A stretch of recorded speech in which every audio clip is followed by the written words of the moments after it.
Salom do'stlar, ushbu videomizda past simple ga oid 30 ta gapni tarjimasi bilan ko'rib chiqamiz.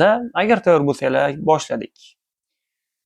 Demak, birinchi gapimizda they were tired last week, ya'ni ular o'tgan hafta charchashgan edi.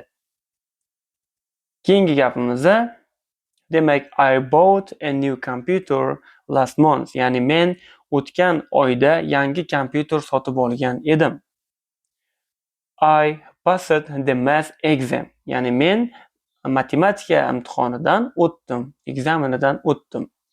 Keyingisi I met Mary yesterday. Ya'ni men kecha Maryni uchratdim.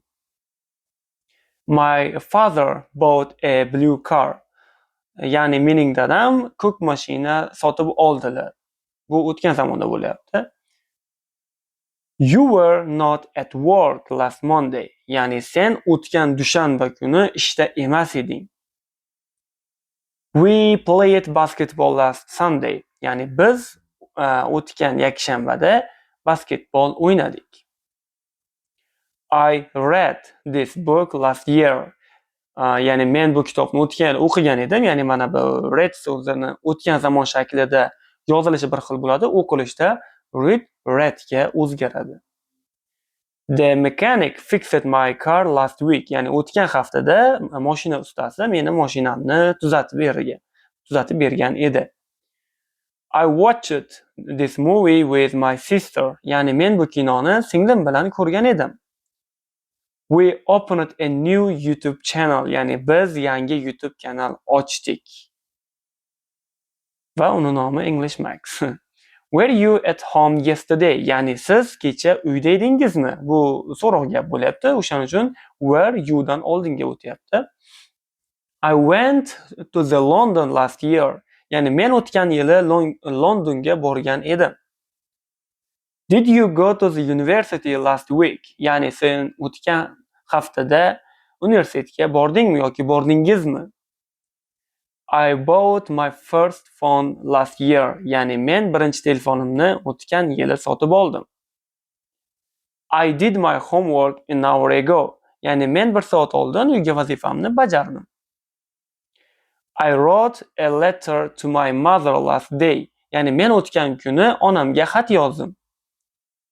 Did you eat a burger 2 hours ago? Ya'ni siz 2 soat oldin burger yedingizmi? Did you live in London last year? Ya'ni siz o'tgan yili Londonda yashaganmisiz? My mother made a cake for me yesterday. Ya'ni kecha meni onam men uchun pishiriq tayyorlagan edilar. I saw him in the library last week. Ya'ni men uni o'tgan haftada kutubxonada ko'rgandim. Kutubxonada, ya'ni bibliotekada. Did you buy a new house last year? Ya'ni sen o'tgan yili yangi uy sotib oldingmi? I didn't watch this movie last week. Ya'ni men o'tgan haftada bu kinoni ko'rmagan edim. Ko'rmadim yoki. I played my father's phone an hour ago. Ya'ni men dadamning telefonini 1 soat oldin o'ynagan edim yoki. Did you do your homework yesterday? Ya'ni sen uyga vazifangni kecha bajardingmi? I lost my wallet last month. Ya'ni men o'tgan oyda kashalogimni yo'qotdim yoki hamyonimni. Didn't you buy a new car last month? Ya'ni siz o'tgan oyda yangi mashina sotib olmadingizmi? I bought this book last month. Ya'ni men o'tgan oyda bu kitobni sotib olgan edim.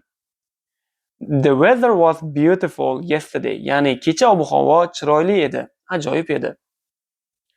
I opened the window 2 minutes ago. Ya'ni men 2 daqiqa oldin derazani ochdim. Ya'ni bu yerda 2 daqiqa oldin borligi uchun past simple da berilyapti shunchaki. Va bu gapimizning oxiri edi. Videomiz foydali bo'ldi degan umiddaman. Kanalimizga obuna bo'ling va izohlarda o'zingizni gaplaringizni yoki izohlaringizni kommentariyada yozib qoldirishingiz mumkin bemalol. Keyingi videolarda ko'rishguncha, xayr, salomat bo'linglar.